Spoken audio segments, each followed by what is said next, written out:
So, hi everyone. ഇന്ന് നമ്മൾ discuss ചെയ്യാൻ പോകുന്ന topic UGC net paper 1 teaching aptitude എന്ന് പറയുന്ന ഫസ്റ്റ് മോഡ്യൂളിലെ ഇവാലുവേഷൻ സിസ്റ്റംസ് ആണ്. One of the very important topic ആണ്. ഒരു ക്വസ്റ്റ്യൻ എന്തായാലും ഉണ്ടാവും. ചില വർഷങ്ങളിൽ അല്ലെങ്കിൽ ചില എക്സാംസിന് 1 മുതൽ 2 ക്വസ്റ്റ്യൻസ് വരെ ഈ ഒരു മോഡ്യൂളിൽ നിന്ന് ചോദിക്കാറുണ്ട്. ഓക്കെ, ഈ മോഡ്യൂളിൽ നമുക്ക് ഈ ടോപ്പിക്കിൽ നമുക്ക് ഡിസ്കസ് ചെയ്യേണ്ടത് ഈ ഒരു ഇവാലുവേഷന്റെ definition, importance of evaluation, characteristics of evaluation, various elements of evaluation and different types of evaluation. ഇത്രയും കാര്യങ്ങളാണ് നമ്മൾ ഇന്ന് ഡിസ്കസ് ചെയ്യാൻ പോകുന്നത്. Okay, so what is evaluation? Okay, ഡെഫിനിഷൻസിലോട്ട് പോകുന്നതിന് മുമ്പ് നമുക്കൊരു സിമ്പിൾ എക്സാമ്പിൾ എടുക്കാം. നമുക്കിപ്പം കോളേജിൽ അല്ലെങ്കിൽ സ്കൂളിലാണെങ്കിൽ എക്സാംസ് ഉണ്ട്, റൈറ്റ്? അതേപോലെ ഒരു ജോലിക്ക് ട്രൈ ചെയ്യുവാണെങ്കിൽ ഒന്നെങ്കിൽ ചിലപ്പോൾ ആദ്യം ഒരു ആപ്റ്റിറ്റ്യൂഡ് ടെസ്റ്റ് ഉണ്ടാവാം, പിന്നെ ഇന്റർവ്യൂ ഉണ്ടാവാം, അങ്ങനെ പല കാര്യങ്ങളും ഉണ്ടാവാം. ചില ജോലികൾക്കാണെങ്കിൽ ഗ്രൂപ്പ് ഡിസ്കഷൻസ് ഉണ്ടാവാം. പിന്നെ അതേപോലെ തന്നെ അഡ്മിഷന്റെ സമയത്ത് നമുക്ക് ഓരോ എക്സാംസ് ഉണ്ടാവാം. UGC നെറ്റ് പോലെയുള്ള എക്സാംസ് ഉണ്ട്. അപ്പൊ എന്താണ് ഇതിന്റെയൊക്കെ ഉദ്ദേശം എന്ന് പറയുന്നത്? ഇന്റർവ്യൂ ആയിക്കൊള്ളട്ടെ, എക്സാം ആയിക്കൊള്ളട്ടെ, ആപ്റ്റിറ്റ്യൂഡ് ടെസ്റ്റ് ആയിക്കൊള്ളട്ടെ, എന്തും ആയിക്കൊള്ളട്ടെ, എന്താണ് ഇതിന്റെ ഒക്കെ ഉദ്ദേശം? ഒരാളുടെ കേപ്പബിലിറ്റിയെ മെഷർ ചെയ്യാൻ വേണ്ടിയിട്ടാണ് നമ്മൾ ഈ എക്സാംസ് നടക്കുന്നത്. അല്ലെങ്കിൽ അയാൾ പഠിച്ച കാര്യങ്ങൾ മനസ്സിലായിട്ടുണ്ടോ, അല്ലെങ്കിൽ അയാളുടെ എബിലിറ്റി, ഒരു കാര്യം ചെയ്യാനുള്ള എബിലിറ്റി.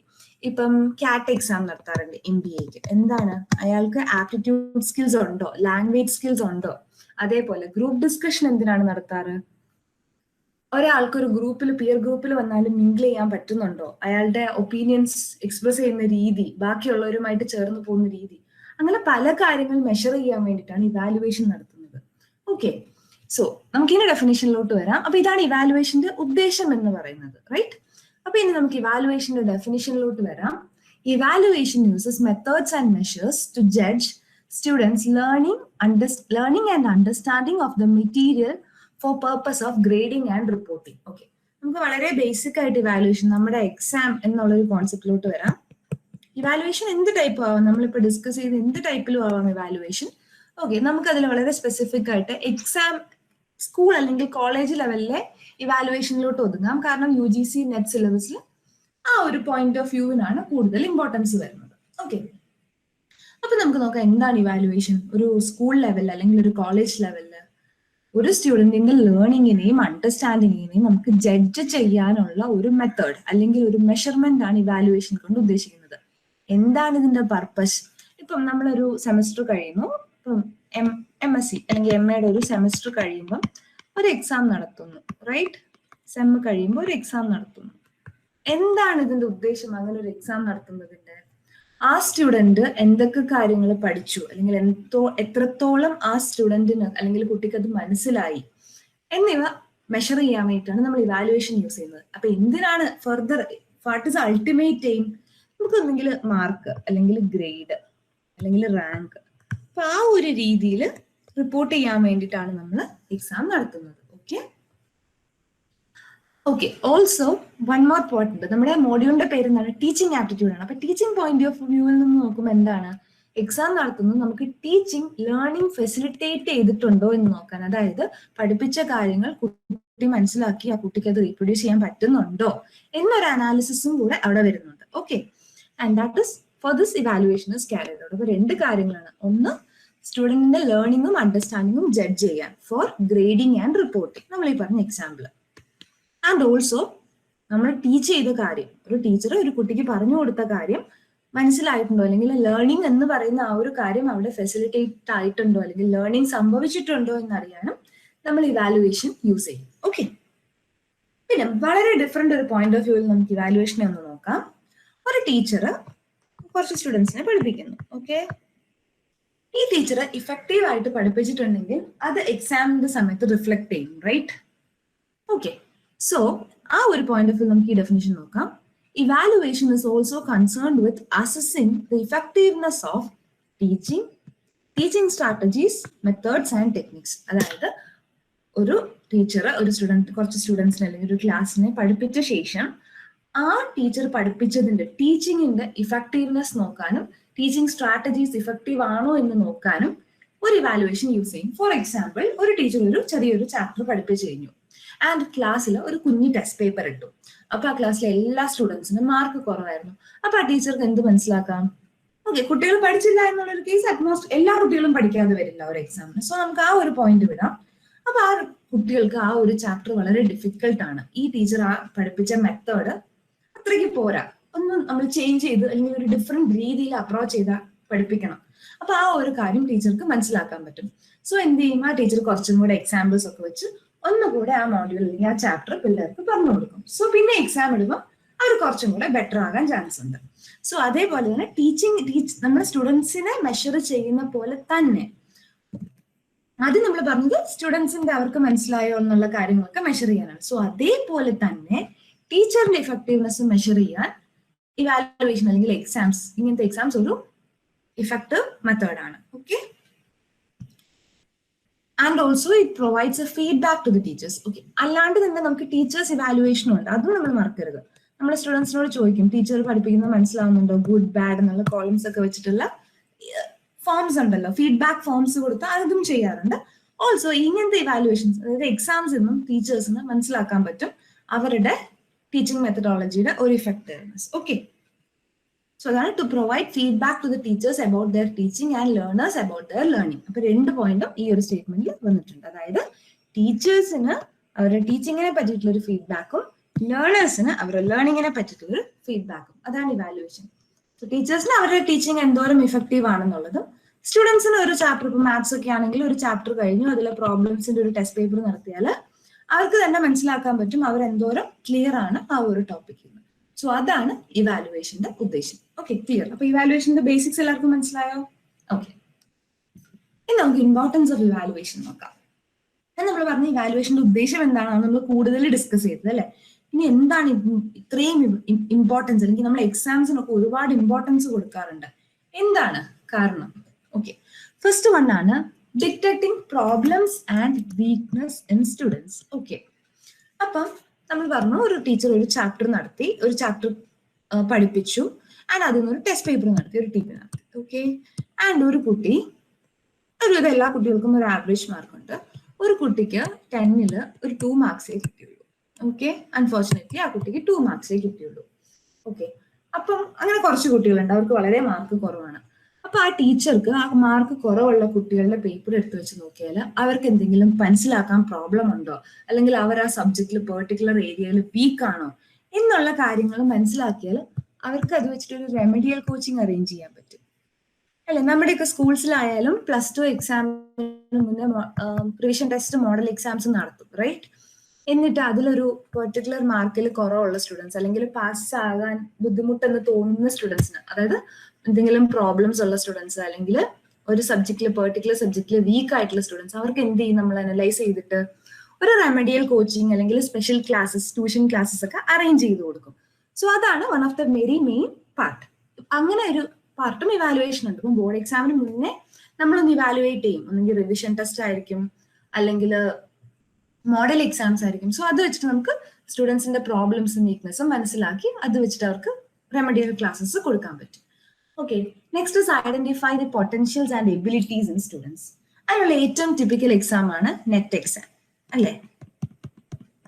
ഓക്കെ, ഇപ്പൊ നെറ്റ് എക്സാം ക്വാളിഫൈ ചെയ്യുന്നവരെ നമുക്ക് ഒന്നെങ്കിൽ റിസർച്ച്, അവർക്ക് നല്ല റിസർച്ചിന് പോവാം, അല്ലെങ്കിൽ ടീച്ചിങ് പ്രൊഫഷനിലൊക്കെ സെലക്ട് ചെയ്യുന്നത് ഈ ഒരു നെറ്റ് എക്സാമിന്റെ ബേസിസിലാണ്. കാരണം അറിയാം നെറ്റ് എക്സാം ക്വാളിഫൈ ചെയ്യുന്ന ഒരു പേഴ്സൺ ഇസ് ഗുഡ് ഇനഫ്, ആ ഒരു സബ്ജക്റ്റിൽ ആ വ്യക്തിക്ക് നല്ല കഴിവുണ്ട്.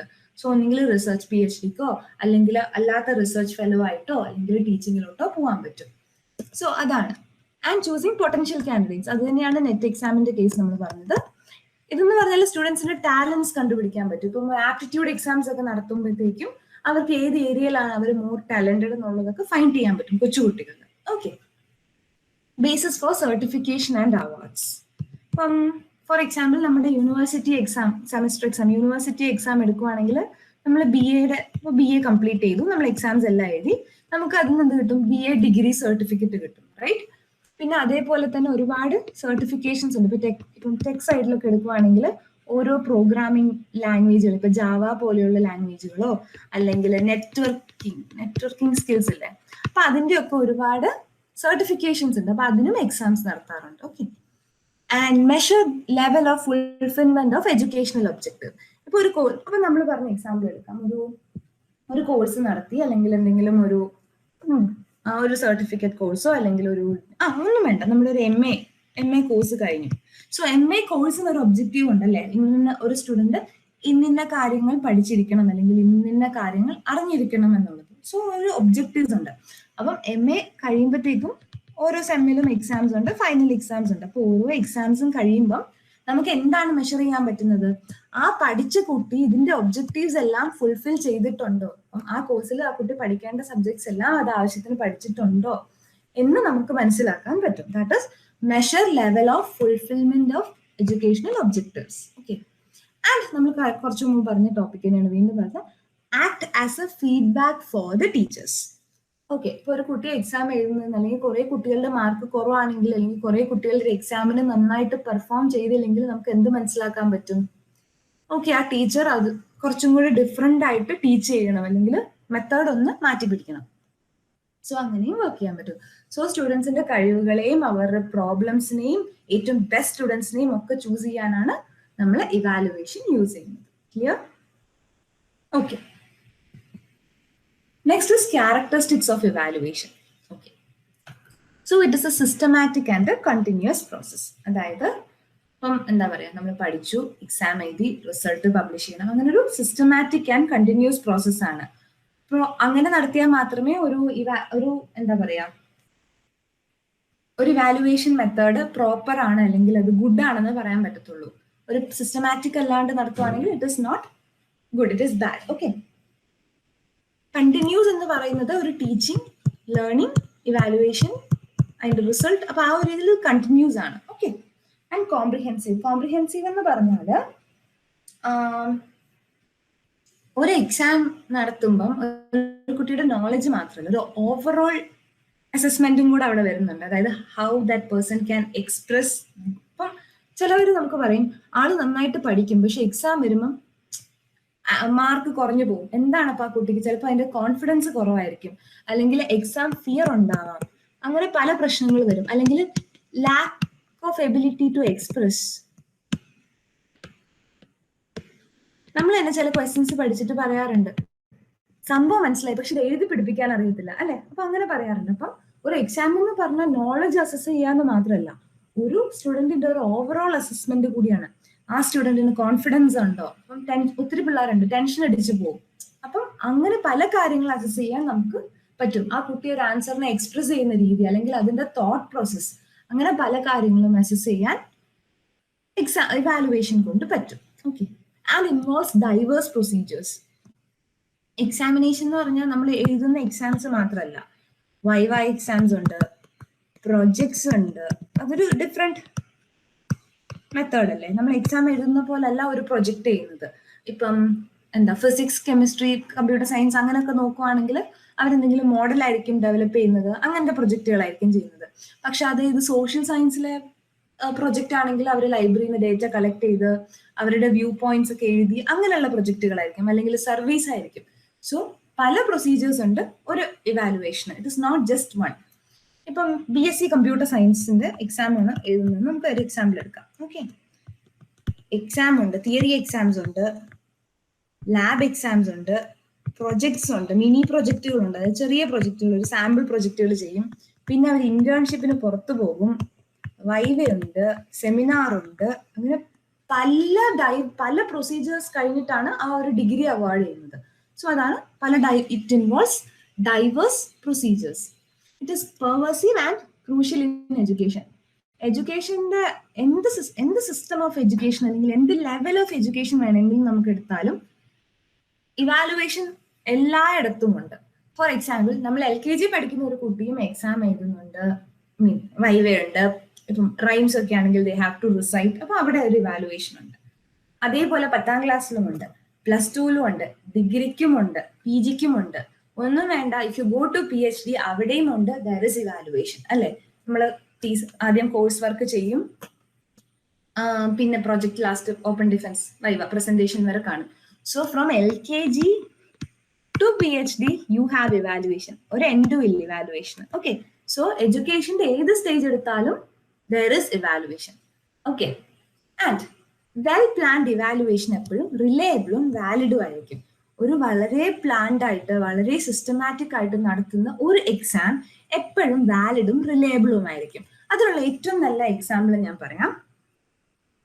നെറ്റ് എക്സാം ക്വാളിഫൈ ചെയ്ത ഒരു സ്റ്റുഡന്റിന് PhD അഡ്മിഷന് വേണ്ടി നോക്കുമ്പോൾ ഇപ്പൊ ഏതെങ്കിലും യൂണിവേഴ്സിറ്റിയിലാണെങ്കിൽ ആ യൂണിവേഴ്സിറ്റിയിലെ ഡിപ്പാർട്ട്മെന്റിന് എക്സാംസ് കാണും. PhDക്ക് ഉറപ്പായിട്ടും കാണും. ഓക്കെ, ഏത് യൂണിവേഴ്സിറ്റി, MG എടുത്താലും കുസാറ്റ് എടുത്താലും കേരള യൂണിവേഴ്സിറ്റി എടുത്താലും അവിടെ ഓരോ departments, English department, computer science department, അങ്ങനെ ഓരോ ഡിപ്പാർട്ട്മെന്റ്സിനും എക്സാംസ് കാണും. ഓക്കെ, അപ്പം ഒരു നെറ്റ് എക്സാം ക്വാളിഫൈ ചെയ്ത കുട്ടിയാണെങ്കിൽ, നെറ്റ് ഓർ JRF ഉള്ള കുട്ടിയാണെങ്കിൽ ആ വ്യക്തിക്ക് ഒരിക്കലും ഈ ഡിപ്പാർട്ട്മെന്റ് എക്സാം എഴുതണ്ട, ഡയറക്റ്റ് PhDക്ക് അപ്ലൈ ചെയ്യാം. ഇന്റർവ്യൂ പ്രോസസ്സിലോട്ട് കയറിയാൽ മതി. അല്ലാത്ത വ്യക്തികൾ എന്താണ്, ഡിപ്പാർട്ട്മെന്റ് എക്സാം എഴുതി പിന്നെ ഇന്റർവ്യൂ അറ്റൻഡ് ചെയ്താണ് എക്സാം PhDക്ക് ജോയിൻ ചെയ്യേണ്ടത്. എന്തുകൊണ്ടാണ് അങ്ങനെ? നെറ്റ് എക്സാം എന്ന് പറയുന്നത്, UGCയുടെ നെറ്റ് എക്സാം എന്ന് പറയുന്നത് വളരെ റിലയബിൾ ആൻഡ് വാലിഡ് ആണ്. കാരണം അത്രയും പ്ലാൻ ചെയ്താണ് ഒരു നെറ്റ് എക്സാം നടത്തുന്നത്. വളരെ നല്ല ക്വസ്റ്റ്യൻസ് കളക്ട് ചെയ്ത് ഒരുപാട് എക്സാമിനേഴ്സ് ചേർന്ന് ക്വസ്റ്റ്യൻ സെറ്റ് ചെയ്ത് ഓൺലൈനായിട്ട് വളരെ റിലയബിൾ ആയിട്ട് നടത്തുന്ന ഒരു എക്സാം. അതിൽ ഒരു ചീറ്റിങ്ങിനുള്ള ചാൻസ് ഇല്ല. ഓക്കെ, അതേപോലെ തന്നെ വാലിഡ് ആയിട്ടുള്ള നല്ല ക്വസ്റ്റ്യൻസ് വെച്ചിട്ടാണ് ആ എക്സാം നടത്തുന്നത്. So it is reliable and valid. അതുകൊണ്ടാണ് നമ്മൾ പറഞ്ഞത് വെൽ പ്ലാൻഡ് ആയിട്ടുള്ള എക്സാംസിന് എപ്പോഴും ഒരു വാലിഡിറ്റി ഉണ്ടാവും. ഓക്കെ, അതാണ് നെറ്റ് എക്സാമിന്റെ ഒരു example. Okay, dynamic and flexible. Okay, situations അനുസരിച്ച് നമുക്ക് അതിനെ മാറ്റാൻ പറ്റും. എക്സാംസിന്റെ ക്വസ്റ്റ്യൻ പേപ്പർ പാറ്റേൺ, അങ്ങനത്തെ കാര്യങ്ങളിൽ നമുക്ക് സിറ്റുവേഷൻ അനുസരിച്ച് മാറ്റാൻ പറ്റും. ഇപ്പം ഫോർ എക്സാമ്പിൾ എനിക്ക് തോന്നുന്നു ലാസ്റ്റ് ഇയർ ഏതൊക്കെയോ കോഴ്സുകൾക്ക് ഓൺലൈൻ എക്സാം ആക്കി. അപ്പൊ എന്താ സംഭവിച്ചത്, മിക്ക യൂണിവേഴ്സിറ്റീസും മിക്ക കോഴ്സുകൾക്കും MCQ ക്വസ്റ്റ്യൻസ് ആയിരുന്നു റാദർ ദാൻ essay ക്വസ്റ്റ്യൻസ്. അതൊരു ഡൈനാമിക് ആൻഡ് ഫ്ലെക്സിബിൾ ആയതുകൊണ്ടാണ് അങ്ങനെ പറ്റുന്നത്, അല്ലെ? ഇപ്പൊ തിയറി ക്വസ്റ്റ്യൻസേ ഇടാൻ പറ്റൂ, അല്ലെങ്കിൽ അത് മാത്രമേ പറ്റൂ എന്നുള്ള രീതിയിൽ റിജിഡ് ആയിട്ടല്ല നിന്നത്. നമ്മൾ കോവിഡ് സെനാരിയോ വന്നു, എക്സാംസ് നടത്താൻ പറ്റില്ല, ഓൺലൈൻ ആയിട്ട് നടത്തണം. ഓൺലൈൻ ആയിട്ട് essay ക്വസ്റ്റ്യൻസ് നടത്തുക എന്ന് പറഞ്ഞാൽ ഡിഫിക്കൽട്ട് ആണ്. സോ അതുകൊണ്ടാണ് ചില കോഴ്സുകൾക്ക് MCQ എക്സാംസ് നടത്തിയത്, മൾട്ടിപ്പിൾ ചോയ്സ് ക്വസ്റ്റ്യൻസ് ആയിട്ട് എക്സാം നടത്തിയത്. Okay, and of course decisive ആണ്, കാരണം ഡിസിഷൻ മേക്കിംഗ് ആണ്. നമുക്കൊരു എക്സാം അല്ലെങ്കിൽ ഒരു ഇവാലുവേഷൻ കഴിഞ്ഞാൽ അതൊരു ഡിസിഷൻ മേക്കിങ്ങിന് യൂസ് ചെയ്യാം. അതായത് ഇപ്പം JRF ക്വാളിഫൈ ചെയ്യുന്നവർക്ക് PhDക്ക് ഫണ്ട് കൊടുക്കാമെന്ന് നമുക്ക് ഡിസൈഡ് ചെയ്യാം. സോ JRF ക്വാളിഫൈ ചെയ്ത ഒരു കുട്ടിക്ക് ഫെലോഷിപ്പ് കൊടുക്കാം. അതേപോലെ തന്നെ അഡ്മിഷന്റെ കേസിൽ ഫോർ എക്സാമ്പിൾ CAT എക്സാം എഴുതി അതിനകത്ത് ഏറ്റവും ടോപ്പ് വരുന്ന കുറെ കുട്ടികൾക്കാണ് IIM അഡ്മിഷൻ കിട്ടുന്നത്. ഓക്കെ, സോ അങ്ങനെ നമുക്ക് ഡിസിഷൻ മേക്കിംഗ്, അതൊരു ഡിസിഷൻ എടുക്കാൻ ഹെൽപ്പ് ചെയ്യും. ഓക്കെ, ഈ കുട്ടി ഗുഡ് ആണ്. അതേപോലെ MBBSന്റെ നീറ്റ് എക്സാം അല്ലെങ്കിൽ MDയുടെ നീറ്റ് എക്സാം, അപ്പം അതിൽ നന്നായി പെർഫോം ചെയ്യുന്ന ഒരു കുട്ടിക്ക് അഡ്മിഷൻ കൊടുക്കാമെന്ന് നമുക്ക് ഡിസൈഡ് ചെയ്യാൻ പറ്റും. കാരണം ആ കുട്ടി very good in that subject ആണ്. സോ അതാണ് ഡിസിസീവ് എന്ന് പറയുന്നത്. ഡിസിഷൻ മേക്കിങ്ങിന് ഹെൽപ്പ് ചെയ്യും. And should be realistic. നമ്മൾ ഒരു എക്സാം നടത്തുമ്പോഴത്തേക്കും അത് റിയലിസ്റ്റിക് ആയിരിക്കണം. അതായത് LKG ഒരു കുട്ടിക്ക് കൊണ്ട് രണ്ടാം ക്ലാസ്സിൽ പഠിക്കുന്ന മൾട്ടിപ്ലിക്കേഷന്റെ ടോപ്പിക് കിട്ടാൻ ഒരിക്കലും റിയലിസ്റ്റിക് അല്ല. കാരണം ആ കുട്ടിക്ക് അത് സോൾവ് ചെയ്യാൻ പറ്റിയെന്ന് വരില്ല. ആ കുട്ടിയുടെ ലെവൽ എന്താണെന്നനുസരിച്ചായിരിക്കണം നമ്മൾ ക്വസ്റ്റ്യൻസ് സെറ്റ് ചെയ്യുന്നത്. അപ്പൊ അത് ഓരോ ലെവലിലും അങ്ങനെയായിരിക്കണം. അതുകൊണ്ടാണ് ചിലപ്പം ഔട്ട് ഓഫ് സിലബസ് ക്വസ്റ്റ്യൻസ് അതൊരിക്കലും ആ കുട്ടി അല്ലെങ്കിൽ ആ പേഴ്സൺ പഠിച്ച കാര്യമായിരിക്കില്ല. സോ അതുകൊണ്ടാണ് അങ്ങനെയൊക്കെ വന്നാൽ കോംപ്രമൈസ് ചെയ്തൊന്നെങ്കിലും മാർക്ക് തരിക, അല്ലെങ്കിൽ ആ ക്വസ്റ്റ്യൻ ക്യാൻസൽ ചെയ്യുക പോലെയുള്ള കാര്യങ്ങൾ ചെയ്യുന്നത്. Okay, and another very very important thing is, ഒരിക്കലും നമ്മൾ മറക്കരുതാത്ത ഒരു കാര്യമാണ്, should be objective, no biases. ഒരു എക്സാം നടത്തുമ്പോൾ അതിലൊരു പാർഷ്യാലിറ്റിയോ ബയാസോ അല്ലെങ്കിൽ കുറച്ചു പേർക്ക് മാത്രം എളുപ്പം, കുറച്ചു പേർക്ക് മാത്രം പാടാവുന്നു, അങ്ങനെ ആവാൻ പാടില്ല. എല്ലാ കുട്ടികൾക്കും ഒരേ ക്വസ്റ്റ്യൻ ആയിരിക്കണം, ഒരേ ലെവൽ ഓഫ് ക്വസ്റ്റ്യൻസ് ആയിരിക്കണം. അതിന്റെ ഒരു നല്ല എക്സാമ്പിൾ പറയാം. നെറ്റ് എക്സാമിന് ഇപ്പം ചില സബ്ജക്റ്റുകൾ 2 ഷിഫ്റ്റ് കാണും. ഓക്കെ, അപ്പം ഡിഫറെന്റ് ക്വസ്റ്റ്യൻസ് ആയിരിക്കും. അപ്പം ഒരു ഷിഫ്റ്റുള്ള സ്റ്റുഡൻസിന്റെ മാർക്ക് വരുന്നത് പെർസെൻറ്റേജിന്റെ ബേസിസിലായിരിക്കും. പക്ഷെ ഇവർക്ക് മാർക്ക് വരുന്നത് നോർമലൈസ് ചെയ്ത് പെർസെൻറ്റൈലിന്റെ ബേസിസിലാണ്. കാരണം അല്ലെങ്കിൽ ബയാസ് വരും. കാരണം ഒരു ഷിഫ്റ്റിലെ ക്വസ്റ്റ്യൻസ് എങ്ങാനും എളുപ്പമാണെന്ന് കുറച്ച് പേർക്ക് തോന്നിക്കഴിഞ്ഞാൽ അവർ മറ്റേ സെറ്റുകാർ പറയും, അവർക്ക് എളുപ്പമുള്ള ക്വസ്റ്റ്യൻസ് ആയിരുന്നു, സോ അവർക്ക് ഈസി ആയിട്ട് ക്വാളിഫൈ ചെയ്യാൻ പറ്റിയെന്ന് പറയും, ഒരു പെർസെൻറ്റേജ് കട്ട് ഓഫ് സെറ്റ് ചെയ്താല്. അപ്പൊ അതുകൊണ്ടാണ് ഇങ്ങനെ 2 ഷിഫ്റ്റുള്ള എക്സാം വരുമ്പോൾ UGC നെറ്റ് എന്ത് ചെയ്യും, നോർമലൈസ് ചെയ്തിട്ട് ദേ ഹാവ് സം ഫോർമുല, അവർ അത് വെച്ചിട്ട് പെർസെൻറ്റൈൽ കാൽക്കുലേഷനിലാണ് റിസൾട്ട് പറയുന്നത്. അപ്പം എപ്പോഴും എക്സാംസിൽ ഒരിക്കലും ആർക്കും ഒരു പാർഷ്യാലിറ്റി കൊടുക്കാൻ പാടില്ല. എല്ലാവർക്കും ഒരേ സെറ്റ് ഓഫ് ക്വസ്റ്റ്യൻസ് ആയിരിക്കണം, അല്ലെങ്കിൽ ഒരേ ഇപ്പം പല ഷിഫ്റ്റുകളൊക്കെ ആണെങ്കിൽ ഇതേപോലെ പെർസെൻറ്റൈൽ എടുക്കുക, അല്ലെങ്കിൽ ഒരേ ലെവൽ ഓഫ് ക്വസ്റ്റ്യൻസ് ആയിരിക്കണം വരുന്നത്. ഓക്കെ, അപ്പൊ അതൊക്കെയാണ് characteristics of evaluation. And next is elements of evaluation. എന്തൊരു കാര്യമാണ്, കുറെ എലമെന്റ്സ് ഉണ്ടാവും. അപ്പം ഇവാലുവേഷന്റെ എലമെന്റ്സ് എന്തൊക്കെയാണെന്ന് നമുക്ക് നോക്കാം. First one is evaluators and participants. Okay, evaluators and participants എന്ന് പറഞ്ഞാൽ നമ്മളൊരു സ്റ്റുഡന്റ് ഒരു സ്കൂളിൽ എക്സാം എഴുതുമ്പം ഇവാലുവേറ്റേഴ്സ് ആരാണ്? ടീച്ചേഴ്സ്, അല്ലെങ്കിൽ സ്കൂൾ പ്രിൻസിപ്പൽ, മാനേജ്മെന്റ്. അപ്പൊ നമുക്ക് ടീച്ചേഴ്സ് ഒരു എക്സാം എടുക്കാം. അപ്പൊ ടീച്ചേഴ്സ് ആണ് ഇവാലുവേറ്റേഴ്സ്. ആൻഡ് പാർട്ടിസിപ്പൻസ് ആരാണ്? നമ്മുടെ സ്റ്റുഡൻസ്. ഓക്കെ, അപ്പൊ അതാണ് ഇവാലുവേറ്റേഴ്സ് ആൻഡ് പാർട്ടിസിപ്പൻസ്. അപ്പൊ ഇതാണ് ഏറ്റവും ക്രൂഷ്യൽ പാർട്ട്. അപ്പം ഇവാലുവേറ്റ് ചെയ്യാനും ഒരാൾ വേണം, ഇവാലുവേറ്റഡ് ആവാനും ഒരാൾ വേണം. ഇപ്പൊ ഒരു ഇന്റർവ്യൂ എടുക്കുവാണെങ്കിൽ ഇന്റർവ്യൂ ചെയ്യുന്ന ആളായിരിക്കും ഇവാലുവേറ്റർ, ആ ഇന്റർവ്യൂ അറ്റൻഡ് ചെയ്യുന്ന വ്യക്തിയായിരിക്കും participant. Okay, next is purpose and objective. വെറുതെ ഇവാലുവേറ്റ് ചെയ്യേണ്ട കാര്യമില്ല അല്ല ഒരാൾ, നമുക്കൊരു പർപ്പസ് വേണം ഇവാലുവേറ്റ് ചെയ്യുമ്പോൾ. ഇപ്പം ഒരു എക്സാം ആണെങ്കിൽ അതിനൊരു പർപ്പസ് ഉണ്ട്. ഓക്കെ, ഈ കുട്ടി എക്സാം പാസ്സായാൽ ആ കുട്ടിക്ക് അടുത്ത ക്ലാസ്സിലോട്ട് പ്രൊമോഷൻ കൊടുക്കാം. അല്ലെങ്കിൽ ഇപ്പം നെറ്റ് എക്സാം ആണെങ്കിൽ നമുക്കറിയാം അതൊരു എലിജിബിലിറ്റി ടെസ്റ്റ് ആണ്. അപ്പൊ അത് ക്വാളിഫൈ ചെയ്യുന്നവരെ മാത്രമേ നമ്മൾ ടീച്ചിങ്ങിന് കൺസിഡർ ചെയ്യാവൂ, അല്ലെങ്കിൽ അവർ ടീച്ചിങ്ങിൽ അല്ലെങ്കിൽ അവർ ആ സബ്ജക്റ്റിൽ ഗുഡ് ആണെന്ന് കാണിക്കാനാണ് അവിടുത്തെ ഒരു ഒബ്ജക്റ്റീവ് എന്ന് പറയുന്നത്. ഓക്കെ, ഒരു ലാബ് എക്സാമിന്റെ പർപ്പസ് എന്താണ്? ആ കുട്ടിക്ക് അതിന്റെ പ്രാക്ടിക്കൽ സൈഡ്, തിയറി പഠിച്ചു അതിന്റെ പ്രാക്ടിക്കൽ സൈഡും നന്നായി ചെയ്യാൻ പറ്റുമെന്ന് തെളിയിക്കാനാണ് ലാബ് എക്സാം നടത്തുന്നത്. അപ്പൊ അതാണ് പേർപ്പസ് ആൻഡ് ഒബ്ജക്റ്റീവ്.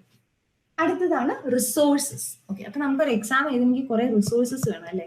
പേപ്പർ വേണം, ക്വസ്റ്റ്യൻ പേപ്പർ വേണം.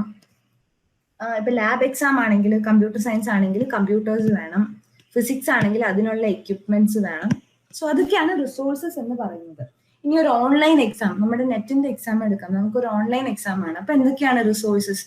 ഒരു ലാബ് ഏരിയ വേണം, സിസ്റ്റംസ് വേണം, ഇവാലുവേറ്റേഴ്സ് വേണം, പിന്നെ അതേപോലെ നമ്മുടെ ഫോട്ടോ ആദ്യം എടുക്കും, അപ്പൊ ക്യാമറ വേണം. അപ്പൊ അങ്ങനെയുള്ള എല്ലാ സാധനങ്ങളെയുമാണ് നമ്മൾ റിസോഴ്സസ് എന്ന് പറയുന്നത്. ഒരു എക്സാം നടത്താൻ എന്തൊക്കെ വേണം അതാണ് റിസോഴ്സസ് എന്ന് പറയുന്നത്. Okay, and analysis. അനാലിസിസ് എന്ന് പറഞ്ഞാൽ നമ്മളിപ്പോ ഒരു എക്സാം എഴുതുന്ന എക്സാം ആണെങ്കിൽ മാർക്ക് ഇടും, 100-ലായിരിക്കും മാർക്ക്. സോ 100-ൽ ഇപ്പൊ 80 കിട്ടിയാൽ നമുക്ക് അനലൈസ് ചെയ്യാൻ പറ്റും അല്ലെ അതിന്റെ മാർക്കിനെ. അല്ലെങ്കിൽ ഇപ്പൊ റാങ്ക് ആണെങ്കിൽ നമുക്ക് ഫസ്റ്റ് റാങ്ക് എന്ന് പറഞ്ഞാൽ പറയാൻ പറ്റും is very good, second rank okay good. അപ്പൊ ആ ഒരു രീതിയിൽ നമുക്ക് റാങ്ക് ചെയ്യാൻ പറ്റും, അപ്പൊ അനലൈസ് ചെയ്യാൻ പറ്റണം. ഓക്കെ, സോ അതിന്റെ ബേസിസിൽ നമുക്ക് അനലൈസ് ചെയ്യാൻ പറ്റും. And decision makers. Decision makers എന്ന് പറഞ്ഞാൽ ഈ അനാലിസിസിന്റെ ബേസിസിൽ, അല്ലെങ്കിൽ മാർക്കിന്റെ ബേസിസിൽ, റാങ്കിന്റെ ബേസിസിൽ ഒക്കെ ആരാണോ അതിന്റെ ഫൈനൽ ഡിസിഷൻ എടുക്കുന്നത് അതാണ് ഡിസിഷൻ മേക്കേഴ്സ് എന്ന് പറയുന്നത്. ഫോർ എക്സാമ്പിൾ ഒരു സ്കൂൾ എടുക്കുവാണെങ്കിൽ നമുക്ക് ഒരു കുട്ടി 100-ൽ 45 മാർക്ക് മേടിച്ചു. അപ്പൊ എന്താണ്, ആ കുട്ടി ഫെയിൽ ആയിപ്പോയി. സോ ആ കുട്ടിയെ ഫെയിൽ ചെയ്യിപ്പിക്കണം എന്ന് ഡിസൈഡ് ചെയ്യുന്നത് ആ സ്കൂൾ മാനേജ്മെന്റ്, അല്ലെങ്കിൽ പ്രിൻസിപ്പൽ, അല്ലെങ്കിൽ ക്ലാസ് ടീച്ചർ ആയിരിക്കും. സോ അതാണ് ഡിസിഷൻ മേക്കർ എന്ന് പറയുന്നത്. ഇപ്പം നെറ്റിന്റെ കേസിൽ ആരാ ഡിസിഷൻ മേക്കർ? UGC ആണ് ഡിസിഷൻ മേക്കർ. അപ്പൊ UGC ആണ് കട്ട് ഓഫ് സ്പെസിഫൈ ചെയ്യുന്നത്. ഒക്കെ കാര്യങ്ങൾ എത്ര പേർക്ക് ഒരു വർഷം നെറ്റ് കൊടുക്കണം എന്നൊക്കെ ഡിസൈഡ് ചെയ്യുന്നത് UGC ആണ്. അപ്പം അതാണ് ഡിസിഷൻ മേക്കർ എന്ന് പറയുന്നത്. ഫൈനൽ റിസൾട്ട് പറയുന്ന ആളാണ് ഡിസിഷൻ മേക്കർ എന്ന് പറയുന്നത്. ക്ലിയർ? അപ്പൊ അതൊക്കെയാണ് elements of evaluation. Evaluators and participants ഉണ്ടാവണം, ഒരു പർപ്പസ് ഉണ്ടായിരിക്കണം, ചുമ്മാ ഒരു ഇവാലുവേറ്റ് ചെയ്യേണ്ട കാര്യമില്ല. There should be A purpose and objective. Resources ഉണ്ടായിരിക്കണം, അതിനെ അനലൈസ് ചെയ്യാൻ പറ്റണം, ആൻഡ് ഫൈനലി ഡിസിഷൻ മേക്കേഴ്സ് ഉണ്ട്, അവരായിരിക്കും ഡിസിഷൻ എടുക്കുന്നത്. ഓക്കെ, നെക്സ്റ്റ് നമുക്ക് കുറച്ച് ടൈപ്സ് ഓഫ് ഇവാലുവേഷൻ നോക്കാം. Okay, placement evaluation, formative evaluation, summative evaluation, diagnostic evaluation, പിന്നെ 2 type of representing the evaluation, അതാണ് നോം റെഫറൻസ്ഡും ക്രൈറ്റീരിയൻ റെഫറൻസ്ഡും. ഓക്കെ, അപ്പൊ നമുക്ക് ഇത്രയും കാര്യങ്ങൾ നോക്കാം. Okay, first one is placement evaluation. It is also called pre-evaluation or initial evaluation. Okay. So, ഇതെന്തിനാ നടത്തുന്നതെന്ന് വെച്ചാൽ നമ്മളൊരു കോഴ്സ് സ്റ്റാർട്ട് ചെയ്യാൻ പോവാണ്. ഫോർ എക്സാമ്പിൾ ഒരു എന്തെങ്കിലും ഒരു പെർട്ടിക്കുലർ കോഴ്സിന്റെ ഒരു സെമസ്റ്റർ എന്തെങ്കിലും തുടങ്ങാൻ പോവാണ്. അപ്പൊ സെക്കൻഡ് സെമസ്റ്റർ തുടങ്ങാൻ പോവാണ്. ഓക്കെ, അപ്പം സെക്കൻഡ് സെമസ്റ്ററിന് വേണ്ട കുറച്ച് പ്രീ റിക്വസിറ്റ് നോളജ് ഉണ്ടോ ഇല്ലയോ, അല്ലെങ്കിൽ ഈ സെമ്മില് എന്തെങ്കിലും ഒരു പേപ്പർ, ഒരു പേപ്പർ ഉണ്ട്, say for example paper B. അപ്പൊ ഇതെന്ന് പറഞ്ഞാൽ ഇവർക്ക് കുറച്ച് കാര്യങ്ങൾ നേരത്തെ അറിഞ്ഞാൽ മാത്രമേ ഇത് നമുക്ക് സ്റ്റാർട്ട് ചെയ്യാൻ പറ്റൂ. അപ്പൊ ആ കാര്യങ്ങൾ ഇവർക്ക് അറിയാമോ, അല്ലെങ്കിൽ അവർക്ക് അതൊക്കെ ഓൾറെഡി അവർ പഠിച്ചിട്ടുണ്ടോ എന്നൊക്കെ അനലൈസ് ചെയ്യാൻ വേണ്ടിയിട്ടാണ് പ്ലേസ്മെന്റ് ഇവാലുവേഷൻ നടത്തുന്നത്. അതാണ് identify if a person has prerequisite knowledge or not. അല്ലെങ്കിൽ ചില എൻട്രൻസ് എക്സാമുകൾ നടത്താറുണ്ട്. ഓക്കെ, അതാണ് പ്ലേസ്മെന്റ് ഇവാലുവേഷൻ എന്ന് പറയുന്നത്. Okay, so that check the aptitude or calibre. ഒരു വ്യക്തിക്ക് ആ കോഴ്സ് പഠിക്കാനുള്ള ആപ്റ്റിറ്റ്യൂഡ് ഉണ്ടോ, കാലിബർ ഉണ്ടോ എന്നൊക്കെ അനലൈസ് ചെയ്യാൻ വേണ്ടിയാണ് പ്ലേസ്മെന്റ് ഇവാലുവേഷൻ നടത്തുന്നത്. That is conducted before the beginning of the course. അപ്പോഴല്ലേ നമ്മൾ അനലൈസ് ചെയ്തിട്ട് കാര്യമുള്ളൂ. ഓക്കെ, ഒന്നെങ്കിൽ എക്സാംസ് ആവാം, അല്ലെങ്കിൽ ക്വസ്റ്റ്യൻ ആൻസർ ഇന്റർവ്യൂസ് ആവാം, അല്ലെങ്കിൽ ഒബ്സർവ് ചെയ്യാം ഒരാൾ എങ്ങനെ ഒരു കാര്യം പെർഫോം ചെയ്യുന്നു എന്നുള്ളത്. അപ്പൊ അതിനകത്തും നമുക്ക് അവരെ അനലൈസ് ചെയ്യാൻ പറ്റും. അപ്പൊ എങ്ങനെ വേണമെങ്കിലും ആവാം. സോ പ്ലേസ്മെന്റ് ഇവാലുവേഷൻ എന്ന് പറഞ്ഞാൽ ഒരു കോഴ്സ് തുടങ്ങുന്നതിന് മുന്നേ തന്നെ നമുക്ക് ഒരു എൻട്രി ലെവൽ ക്വാളിഫിക്കേഷൻസ് ഉണ്ടോ, അല്ലെങ്കിൽ എൻട്രി ലെവൽ എലിജിബിലിറ്റി ഉണ്ടോ എന്നൊക്കെ അനലൈസ് ചെയ്യാൻ വേണ്ടിയിട്ടാണ് നമ്മൾ പ്ലേസ്മെന്റ് ലെവൽ ഇവാലുവേഷൻ നടത്തുന്നത്. Clear? Next is formative evaluation. Okay, ഇങ്ങനെ കരുതിക്കോളൂ, പ്ലേസ്മെന്റ് ഇവാലുവേഷൻ ചെയ്തു, ഒരു വ്യക്തി ഒരു കോഴ്സിന് ജോയിൻ ചെയ്തു, and that is formative evaluation. പിന്നെ വരുന്നതാണ് ഫോർമേറ്റീവ് ഇവാലുവേഷൻ. അതായത് നമ്മൾ ടീച്ചിങ് ലേണിംഗ് പ്രോസസ്സ് നടക്കുമ്പോൾ, അതായത് റെഗുലർ ക്ലാസ്സിനൊപ്പം തന്നെ ക്ലാസിന്റെ കൂടെ തന്നെ നമുക്ക് സ്റ്റുഡൻസിന് മനസ്സിലായോ എന്ന് ഇവാലുവേറ്റ് ചെയ്യാൻ പറ്റും. അതായത് എൻഡ് ഓഫ് ദ സെമസ്റ്റർ അല്ലെങ്കിൽ എൻഡ് ഓഫ് ദ ക്ലാസ്സും അല്ല, പഠിപ്പിച്ചുകൊണ്ടിരിക്കുന്ന ആ ഒരു പീരീഡിൽ തന്നെ അല്ലെങ്കിൽ ആ ഒരു സമയത്ത് തന്നെ നമ്മൾ അനലൈസ് ചെയ്യും. ഫോർ എക്സാമ്പിൾ, നമുക്ക് യൂണിറ്റ് ടെസ്റ്റുകൾ ഉണ്ടായിരുന്നു, ടെസ്റ്റ് പേപ്പേഴ്സ് ഉണ്ടായിരുന്നു പഠിച്ചുകൊണ്ടിരുന്നത്, അല്ലെ? ടെസ്റ്റ് പേപ്പർ, സർപ്രൈസ് ടെസ്റ്റുകൾ ഉണ്ടായിരുന്നു, റൈറ്റ്? പിന്നെ ക്ലാസ്സിൽ അങ്ങോട്ടും ഇങ്ങോട്ടും ക്വിസ് നടത്തുമായിരുന്നു. പിന്നെ വീക്ക്ലി എക്സാംസും മന്ത്ലി എക്സാംസും ഉണ്ട് ചില സ്കൂളുകളിലൊക്കെ. അപ്പം ഇതൊക്കെയാണ് ഫോർമേറ്റീവ് ഇവാലുവേഷൻ എന്ന് പറയുന്നത്. അതായത് പഠിപ്പിച്ചുകൊണ്ടിരിക്കുന്ന ആ ഒരു സമയത്ത് തന്നെ കുട്ടികൾക്ക് അത് മനസ്സിലാകുന്നുണ്ടോ എന്നൊരു അനാലിസിസ്. ഓക്കെ, അപ്പൊ ഇതിന്റെ ഒരു ബെനിഫിറ്റ് എന്താണ്? നമുക്ക് സ്റ്റുഡൻസിന്റെ അണ്ടർസ്റ്റാൻഡിങ് ഇവാലുവേറ്റ് ചെയ്യാൻ പറ്റും. സ്റ്റുഡൻസിന് നന്നായി മനസ്സിലാവുന്നുണ്ടോ ഇല്ലയോ എന്നുള്ളത് ഇവാലുവേറ്റ് ചെയ്യാൻ പറ്റും. ഓൾസോ എന്തെങ്കിലും പ്രോബ്ലം ഫൈൻഡ് ചെയ്തു എന്നുണ്ടെങ്കിൽ, അതായത് കുറെ കുട്ടികൾക്ക് മാർക്ക് കുറഞ്ഞു അല്ലെങ്കിൽ കുറെ പേർക്ക് ഫോളോ ചെയ്യാൻ ബുദ്ധിമുട്ടുണ്ട് എന്ന് തോന്നിയാൽ നമുക്ക് ടീച്ചിങ് മെത്തേഡ് മാറ്റാൻ പറ്റും. അതായത് നമ്മളൊരു കാര്യം പഠിപ്പിച്ചുകൊണ്ടിരുന്ന ഒരു പെർട്ടിക്കുലർ മെത്തേഡിൽ, പക്ഷെ സ്റ്റുഡൻസിന് എല്ലാവർക്കും മാർക്ക് കുറവാണ്. അപ്പൊ എന്താണ്, നമുക്ക് നമ്മുടെ ടീച്ചിങ് മെത്തേഡ് മാറ്റാം. ഒന്നെങ്കിൽ കുറച്ചും കൂടെ എക്സാമ്പിൾസ് കാണിച്ചു പഠിപ്പിക്കാം, അല്ലെങ്കിൽ കുറച്ചും കൂടെ കളർഫുൾ ആയിട്ട് അവർക്ക് മനസ്സിലാകുന്ന രീതിയിലോട്ട് അതിനെ ഒന്ന് ഷിഫ്റ്റ് ചെയ്യാം. സോ അതാണ് ഫോർമേറ്റീവ് ഇവാലുവേഷന്റെ വൺ ഓഫ് ദ ബെനിഫിറ്റ് എന്ന് പറയുന്നത്. It is in the form of, ഒന്നെങ്കിൽ നമ്മൾ പറഞ്ഞ പോലെ ക്വിസ് ആവാം, പ്രീ ബോർഡ് എക്സാം ആവാം, ബോർഡ് എക്സാമിന് മുന്നേ നടത്തുന്ന മോഡൽ എക്സാംസ് പോലത്തെ exams, unit test, weekly test, monthly test, അങ്ങനെ എന്തുവാ. നോർമലി ഇത് നമ്മൾ ഗ്രേഡ് ചെയ്യാൻ പോകാറില്ല, ജസ്റ്റ് ഒരു അനാലിസിസിന് വേണ്ടിയിട്ടായിരിക്കണം. അതായത് നമ്മുടെ ഫൈനൽ മാർക്കിന്റെ കൂടെ ഒന്നും ആഡ് ചെയ്യാറില്ല. Okay, also act as a feedback to the teacher. അപ്പം നമ്മൾ പറഞ്ഞ പോലെ ടീച്ചറിന് ഒരു ഫീഡ്ബാക്ക് ആണ്, ടീച്ചറിന്റെ മെത്തേഡ് ഓക്കെ ആണോ അല്ലയോ, അങ്ങനത്തെ കാര്യങ്ങൾ നമുക്ക് നോക്കാൻ പറ്റും. Also reinforces learning among the students. അതായത് സ്റ്റുഡൻസിന് മാർക്ക് കിട്ടുമ്പോൾ അറിയാം, ഓക്കെ ഞാൻ കുറച്ചും കൂടെ പഠിക്കണം, ഓക്കെ ഞാൻ നന്നായി പഠിക്കുന്നുണ്ട്, അല്ലെങ്കിൽ ഇന്ന സ്ഥലത്ത് കുറച്ചും കൂടെ ഇമ്പ്രൂവ് ചെയ്യണം. അപ്പൊ അങ്ങനെ ഒരു ഐഡിയ സ്റ്റുഡൻസിനും കിട്ടും. ഓക്കെ, നമ്മുടെ ടിപ്പിക്കൽ ലാംഗ്വേജിൽ പറഞ്ഞാൽ ഇന്റേണൽ ഇവാലുവേഷൻ എന്ന് പറയാൻ പറ്റും. ഓക്കെ, അടുത്തതാണ് സമ്മേറ്റീവ് ഇവാലുവേഷൻ. ഫോർമേറ്റീവ് ഇവാലുവേഷനിൽ നമ്മൾ അപ്പൊ ഇവാലുവേറ്റ് ചെയ്ത് പോയി. ഇനി സമ്മേറ്റീവ് ഇവാലുവേഷനിൽ എങ്ങനെയാണ്? At the end of the course, അല്ലെങ്കിൽ ഒരു സെമസ്റ്ററിന്റെ എൻഡിൽ സെം എക്സാം, ബോർഡ് എക്സാം ഒക്കെ നടത്താറില്ലേ? അതായത് നമ്മൾ ആ കോഴ്സ് കഴിയുമ്പോൾ അല്ലെങ്കിൽ സെമസ്റ്റർ ടേം കഴിയുമ്പോൾ നടത്തുന്നതാണ് സമ്മേറ്റീവ് ഇവാലുവേഷൻ എന്ന് പറയുന്നത്. ഇവിടെ ടീച്ചറിന്റെ പരിപാടി കഴിഞ്ഞു, ടീച്ചർ കുട്ടികളെ പഠിപ്പിച്ചു, എല്ലാം കഴിഞ്ഞു. ആൻഡ് ഇനിയാണ് നമ്മൾ ഫൈനൽ, സ്റ്റുഡൻസ് എങ്ങനെ ലേൺ ചെയ്തു എന്നുള്ള ഫൈനൽ അസസ്മെന്റ് നടത്താൻ പോകുന്നത്. അതായത് ടീച്ചേഴ്സ് എല്ലാം പഠിപ്പിച്ചു കഴിഞ്ഞു, ഇനി സ്റ്റുഡൻസ് നന്നായി പഠിച്ച് എക്സാം എഴുതണം. സോ ഇതിന്റെ ബേസിസിലാണ് എപ്പോഴും നമ്മൾ ഗ്രേഡ് ചെയ്യുന്നതും ഡിഗ്രി അവാർഡ് ചെയ്യുന്നതും, അല്ലെ? അപ്പൊ അതാണ് സമ്മേറ്റീവ് ഇവാലുവേഷൻ. ഇപ്പൊ അതിന്റെ എക്സാമ്പിൾസ് ആണ്, ഒന്നെങ്കിൽ term end exams, semester exam അല്ലെങ്കിൽ ട്രിമിസ്റ്റർ എൻഡിങ്ങിൽ വരുന്ന എക്സാംസ്, ബോർഡ് എക്സാംസ്, പ്രൊജക്ടുകൾ. ഇപ്പൊ ഡിഗ്രിക്കും പി ജിക്കും ഒക്കെ ആണെങ്കിൽ ഫൈനലി വരുന്നത് പ്രൊജക്റ്റ് ആണ്. സോ ആ പ്രൊജക്ടിന്റെ ബേസിസിലായിരിക്കും നമ്മൾ ഇവാലുവേഷൻ നടത്തുന്നത്. Same final exams. അപ്പൊ അങ്ങനത്തെ എന്തും ഒരു സമ്മേറ്റീവ് ഇവാലുവേഷൻ ആണ്, അതായത് ഫൈനൽ സെറ്റ് ഓഫ് ഇവാലുവേഷൻ. അതിന്റെ ബേസിസിലാണ് നമ്മൾ ഗ്രേഡ് ചെയ്യുന്നതും ഡിഗ്രി അവാർഡ് ചെയ്യുന്നതും. Okay, next is diagnostic evaluation. Diagnostic evaluation എന്ന് പറഞ്ഞാൽ ഫോർമേറ്റീവ് ഇവാലുവേഷന്റെ തന്നെ ഒരു പടി മേലെ. ഓക്കെ, ദാറ്റ് ഈസ് ഫോർമേറ്റീവ് ഇവാലുവേഷനിൽ പ്രോബ്ലംസ് എന്തെങ്കിലും ഉണ്ടെങ്കിൽ നമ്മൾ കണ്ടുപിടിക്കുക. അതായത് പ്രീ റിക്വസ്റ്റ് കാര്യം ഫോർമേറ്റീവ് ഇവാലുവേഷനിൽ, പ്രീ റിക്വസ്റ്റ് അല്ല, ഫോർമേറ്റീവ് ഇവാലുവേഷനിൽ നമ്മൾ ക്ലാസ് എടുക്കുന്നതിന്റെ കൂടെ തന്നെ എന്തെങ്കിലും കുട്ടികൾക്ക് മനസ്സിലായില്ല എന്ന് കണ്ടുപിടിക്കും. പക്ഷെ ഡയഗ്നോസ്റ്റിക് ഇവാലുവേഷനിൽ എന്താണ്, അത് എന്തുകൊണ്ട് മനസ്സിലായില്ല എന്ന് കണ്ടുപിടിക്കും. അതായത് അവർക്കത് മനസ്സിലാക്കാനുള്ള ബുദ്ധിമുട്ടാണോ അല്ലെങ്കിൽ പ്രസന്റ് ചെയ്യാനുള്ള ബുദ്ധിമുട്ടാണോ, അത് എന്തുകൊണ്ട് വന്നു.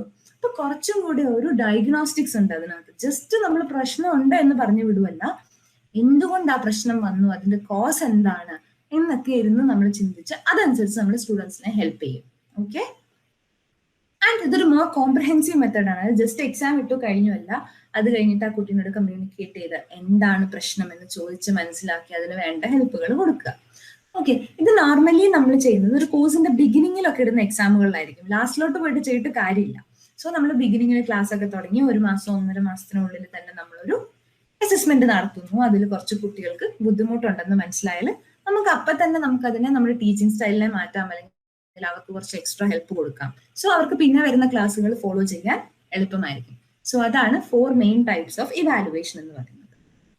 ഇനി നമുക്ക് നോക്കേണ്ടത് നോം referenced and criterion referenced evaluation. ഇത് നമ്മുടെ പെർഫോമൻസിനെ ഇവാലുവേറ്റ് ചെയ്യുന്ന 2 രീതികളാണ്. Okay, 2 ways of evaluating the performance. അപ്പൊ നമുക്ക് 2 എക്സാമ്പിൾ പറയുമ്പോൾ അത് ക്ലിയർ ആയിട്ട് മനസ്സിലാവും. നോം റെഫറൻസ്ഡ് എന്ന് പറഞ്ഞാൽ മറ്റുള്ളവരോട് കമ്പയർ ചെയ്തിട്ടായിരിക്കും പറയുന്നത്. ക്രൈറ്റീരിയൻ റെഫറൻസ് എന്ന് പറഞ്ഞാൽ കമ്പാരിസൺ ഇല്ല. ഫോർ എക്സാമ്പിൾ, നോം റെഫറൻസ് നമ്മൾ പറയുന്നത് A has scored the highest mark in the class. Okay, A has scored the highest mark. എന്താണ്, ആ കുട്ടിക്കാണ് ഏറ്റവും ഹയസ്റ്റ് കിട്ടിയത്. അപ്പം ഇപ്പൊ ഒരു ക്ലാസ്സിൽ 30 പേരുണ്ടെങ്കിൽ ആ 30 പേരോട് കമ്പയർ ചെയ്തിട്ടല്ലേ നമ്മൾ പറയുന്ന ഹയസ്റ്റ് എന്ന്. അല്ലെങ്കിൽ A has scored the 3rd rank. അപ്പം ഈ 30 പേരിൽ 1, 2, 3, 4 അങ്ങനെ 30, ഈ 30 പേരിൽ 3ാമത്തെ റാങ്ക് എന്നാണ് നമ്മൾ പറയുന്നത്. അല്ലെങ്കിൽ ഹയസ്റ്റ് എന്ന് പറഞ്ഞാൽ 30 പേരിലെ ഹയസ്റ്റ്. അല്ലെങ്കിൽ നമുക്ക് ഇങ്ങനെ പറയാം, A has scored more than B. അപ്പം കമ്പാരിസൺ ഉണ്ട്. അങ്ങനെ പറയുന്നതിനാണ് നോം റെഫറൻസ്ഡ് എന്ന് പറയുന്നത്. ക്രൈറ്റീരിയൻ റെഫറൻസ്ഡ് എന്താണ്, കമ്പാരിസൺ ഒന്നുമില്ല. A has scored 98%. നമ്മൾ ആരുമായിട്ട് ഒന്നും കമ്പയർ ചെയ്യുന്നില്ല. ഹയസ്റ്റ് ആയിക്കോട്ടെ, ഇടയ്ക്കായിക്കോട്ടെ, വാട്ട് എവർ ഇറ്റ് ഇസ്, എക്ക് 97% മാർക്കുണ്ട്. അപ്പൊ അതാണ് ക്രൈറ്റീരിയൻ റെഫറൻസ് എന്ന് പറയുന്നത്. അല്ലെങ്കിൽ ബി ഹാസ് സ്കോർഡ് 400 മാർക്സ്. അത് കമ്പാരിസൺ ഇല്ല. ജസ്റ്റ് നമ്മൾ പറയുന്നു ബിക്ക് 400 മാർക്ക് കിട്ടി. അപ്പൊ ഞാൻ പറയുവാണ് B stands in the 7th rank of the class. അപ്പോൾ ഒരു കമ്പാരിസൺ ആണ്, 7ാമത്തെ റാങ്ക്. ബാക്കി എല്ലാ കുട്ടികളെയും വെച്ച് നോക്കുമ്പോൾ ഇവന് 7ാമത്തെ റാങ്ക് ആണ്. പക്ഷെ അതേ ഇത് ക്രൈറ്റീരിയനിൽ നമ്മൾ അങ്ങനെ ഒരു കമ്പാരിസൺ ഇല്ല, ജസ്റ്റ് ഒരു വാല്യൂ പറയുന്നു. സോ അതാണ് നോം റെഫറൻസ്ഡ് ഇവാലുവേഷൻ. ഓക്കെ, ഇനി നമുക്കൊന്ന് ഇവാലുവേറ്റ് ചെയ്യാം. ഇത്രയും നേരം പഠിച്ച കാര്യങ്ങൾ ക്ലിയർ ആണോ അല്ലയോ എന്ന്. Okay, first question, what are the elements of N evaluation plan?